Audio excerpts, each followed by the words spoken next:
कनुप्रिया, धर्मवीर भारती जी। पिछले पीरियड में हम एक प्रश्न या सर्ग देख रहे थे कि राधा ने कृष्ण से प्रश्न पूछा है कि चारों दिशाओं में घूम घूम कर उड़ उड़ कर ये सारे गिद्ध सिर्फ उत्तर दिशा की ओर की जहां पर कुरुक्षेत्र है, महाभारत युद्ध हो रहा है, वहां की ओर ये सारे गिद्ध जा रहे हैं। तो जिस तरह गोकुल में तुम गैयों को बंसी बजाकर बुलाते थे, बिल्कुल उसी तरह क्या तुम इन गिद्धों को कुरुक्षेत्र की ओर बुला रहे हो? इस तरह का प्रश्न राधा कृष्ण से, कनुप्रिया कृष्ण से पूछ रही थी। यहाँ पर आ गए थे। हे कनु, मैं जो कुछ समझ पा रही हूँ उतनी ही समझ मैंने तुमसे पाई है। उस समझ को बटोरकर भी मैं यह जान गई हूँ कि और भी बहुत कुछ है तुम्हारे पास, जिसका कोई भी अर्थ मैं समझ नहीं पाई हूँ। मेरी तन्मयता के गहरे क्षणों में मैंने उनको अनुभूत ही नहीं किया है। हे कनु, जिस तरह तुमने कुरुक्षेत्र के युद्ध मैदान पर अर्जुन को युद्ध का प्रयोजन समझाया, युद्ध की सार्थकता का पाठ पढ़ाया, वैसे मुझे भी युद्ध की सार्थकता समझाओ। यदि मेरी तन्मयता के गहरे क्षण तुम्हारी दृष्टि से अर्थहीन परंतु आकर्षक थे, तो तुम्हारी दृष्टि से सार्थक क्या है?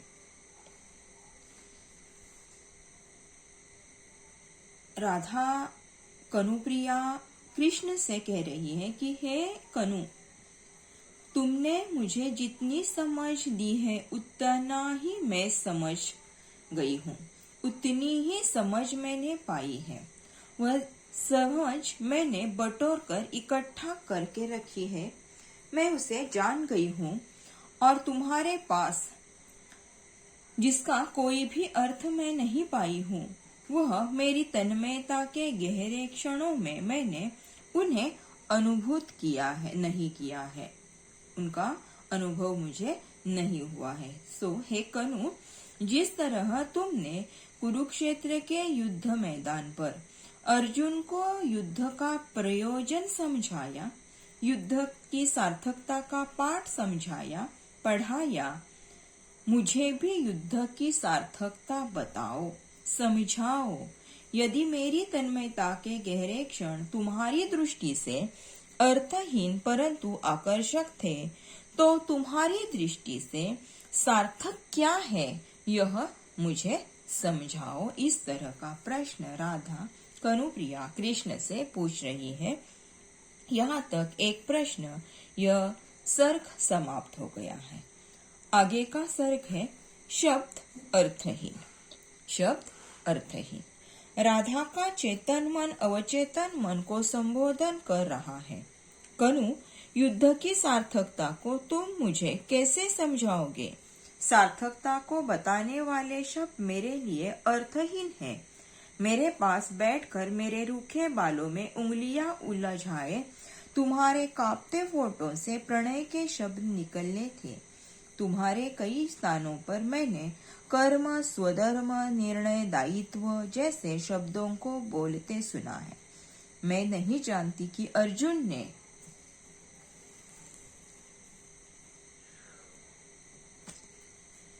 इन शब्दों में क्या पाया है, लेकिन मैं इन शब्दों को सुनकर भी अर्जुन की तरह कुछ पाती नहीं हूँ। मैं राह में रुककर तुम्हारे उन अधरों की कल्पना करती हूँ, जिन अधरों से तुमने प्रणय के वे शब्द पहली बार कहे थे, जो मेरी तन्मयता के गहरे क्षणों को साक्ष्य बन गए थे। राधा का चेतन मन अवचेतन मन को संबोधित कर रहा है। राधा का चेतन मन अवचेतन मन को संबोधित कर रहा है कि कनु, युद्ध की सार्थकता को तुम मुझे कैसे समझाओगे? सार्थकता को बताने वाले शब्द मेरे लिए तो अर्थहीन हैं। मेरे पास बैठकर मेरे रूखे बालों में उंगलियां उलझाए तुमने कांपते थरथराते होठों से जो प्रणय के शब्द निकाले थे।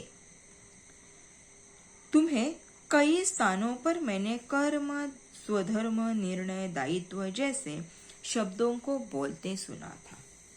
मैं नहीं जानती कि अर्जुन ने तुम्हारे उन शब्दों में क्या पाया, लेकिन मैं इन शब्दों को सुनकर भी अर्जुन की तरह कुछ समझ नहीं पाई हूँ। मैं राह में रुक कर तुम्हारे उन अधरों की कल्पना करती हूँ जिन अधरों से तुमने प्रणय के वे शब्द पहली बार मेरे लिए कहे थे, जो मेरी तन्मयता के गहरे क्षणों की साक्ष्य बन गए हैं। मुझे वे तन्मयता के गहरे शब्द ही याद है। मैं कल्पना करती हूँ कि अर्जुन के स्थान पर मैं हूँ और मेरे मन में यह मोह उत्पन्न हो गया है। जैसे तुमने अर्जुन को युद्ध की सार्थकता समझाई, वैसे मैं भी तुम्हें समझूं। यद्यपि मैं नहीं जानती कि यह युद्ध कौन सा है, किसके बीच हो रहा है, मुझे किसके पक्ष में होना चाहिए, लेकिन मेरे मन में यह मोह उत्पन्न हुआ है क्योंकि तुम्हारा समझाया जाना, समझाते हुए बोलना मुझे बहुत अच्छा लगता है। जब तुम मुझे समझाते हो तो लगता है जैसे युद्ध रुक गया है, सेनाएं स्तब्ध खड़ी रह गई है और इतिहास की गति रुक गई है और तुम मुझे समझा रहे हो। कनुप्रिया कहती है कृष्ण से कि मैं कल्पना करती हूँ कि अर्जुन के स्थान पर मैं हूँ और मेरे मन में जो मोह उत्पन्न हो गया है, जैसे तुमने अर्जुन को युद्ध की सार्थकता समझाई, वैसे मैं भी तुमसे कुछ इस मोह के बारे में समझूं। यद्यपि मैं नहीं जानती कि युद्ध कौन सा है, किसके बीच हो रहा है, मुझे किसके पक्ष में होना चाहिए, लेकिन मेरे मन में यह मोह उत्पन्न हो गया है क्योंकि तुम्हारा समझाया जाना मेरे लिए बहुत आवश्यक है, जरूरी है। तुम मुझे समझाते हुए मुझसे बातें करना, मुझसे बोलना मुझे अच्छा लगता है। जब तुम मुझे समझाते हो तो लगता है जैसे युद्ध रुक गया है, जैसे सेनाएं स्तब्ध खड़ी रह गई है और इतिहास की गति भी रुक गई है, खुद काल भी, समय भी, इतिहास भी रुक गया है और सिर्फ तुम मुझे समझा रहे हो, ऐसा मुझे लगता है। लेकिन कर्म, स्वधर्म, निर्णय, दायित्व जैसे जिन शब्दों को तुम कहते हो वे मेरे लिए नितांत अर्थहीन है, क्योंकि ये शब्द मेरी तन्मयता के गहरे क्षणों के शब्द नहीं है। इन शब्दों के परे मैं तुम्हें अपनी तन्मयता के गहरे क्षणों में देखती हूँ कि तुम प्रणय की बातें कर रहे हो। प्रणय के एक एक शब्द को तुम समझकर मैं पी रही हूँ। तुम्हारा संपूर्ण व्यक्तित्व मेरे ऊपर जैसे छा जाता है, आभास होता है जैसे तुम्हारे जादू भरे होठों से ये शब्द रजनीगंधा के फूलों की तरह झर रही है, एक के बाद एक। कनुप्रिया कृष्ण से कह रही है कि कर्म, स्वधर्म, निर्णय और दायित्व जैसे शब्दों को तुम कहते हो, मेरे लिए ये सारे शब्द अर्थहीन हैं, क्योंकि ये शब्द मेरे तन्मयता के गहरे क्षणों के शब्द नहीं है। मुझे सिर्फ तन्मयता के वह गहरे क्षण ही याद है कि जिन क्षणों को मैं जी रही हूँ,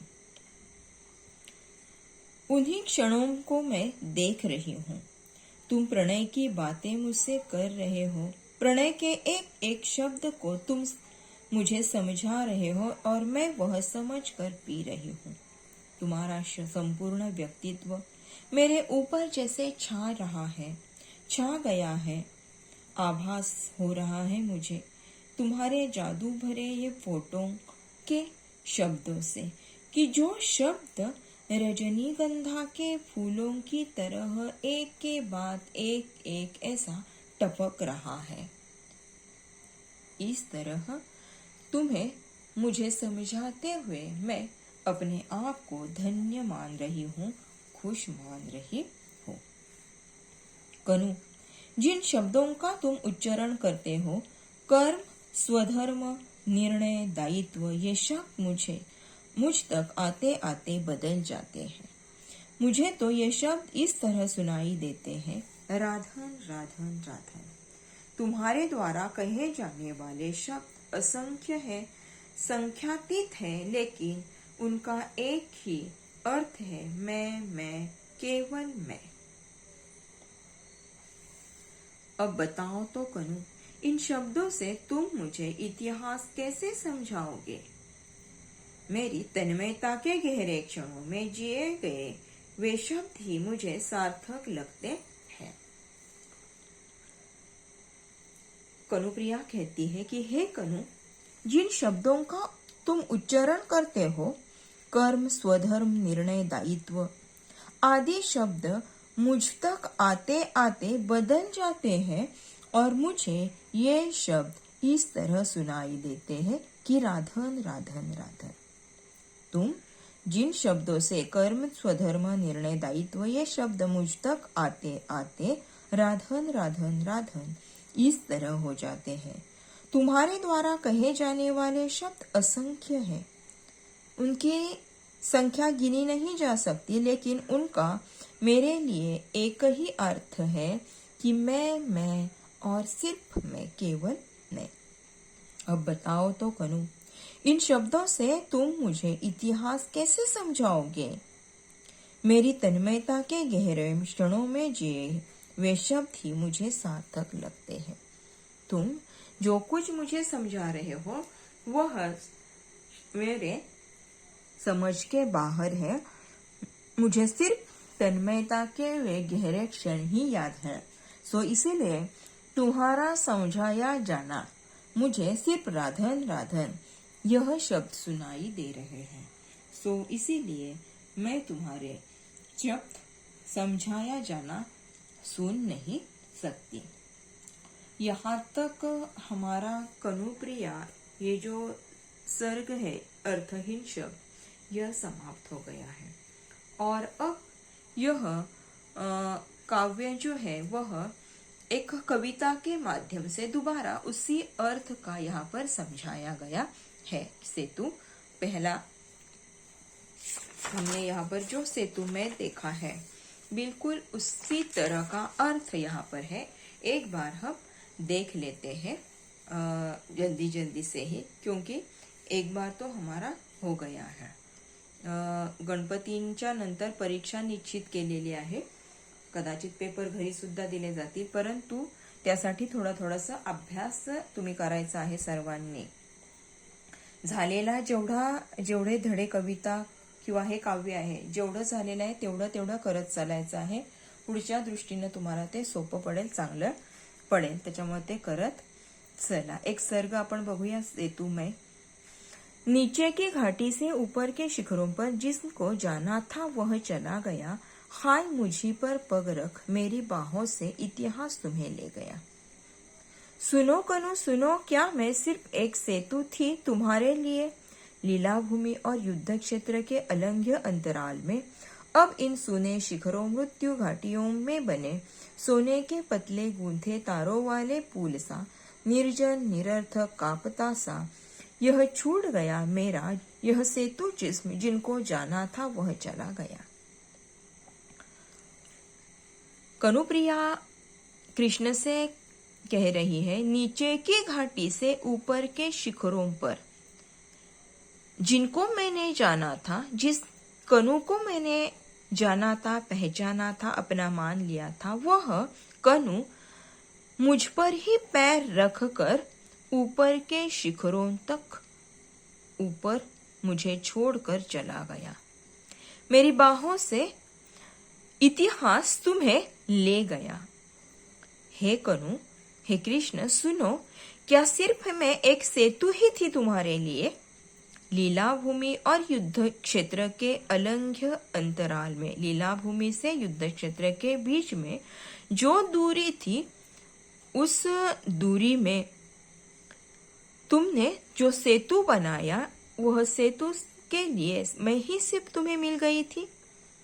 अब इन सुनसान शिखरों, मृत्यु के घाटियों में बने हुए सोने के पतले गूंथे तारों वाले पुल सा निर्जन, निरर्थक और थरथराता यह मेरा जिस्म छूट गया है, यह मेरा जिस्म सेतु बन गया है।